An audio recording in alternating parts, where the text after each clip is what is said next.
Hey there everyone, so as you can see on the thumbnails, I'm about to explain where sticker gets saved on Android messages, so make it sure to watch this until the end. So without further ado, let's get started. Alright, so where are stickers saved in Android messages? Stickers in Google Messages are not saved as actual files on your phone. They are stored inside the messaging app itself.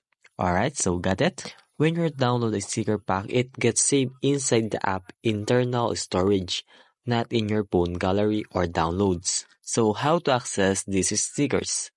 Alright, so just open the Messages app, open any chat, and tap the emoji icon or sticker icon on the keyboard, and you will see all the sticker packs you have downloaded.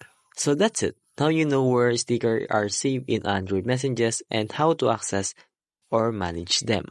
Thanks for watching and see you next time.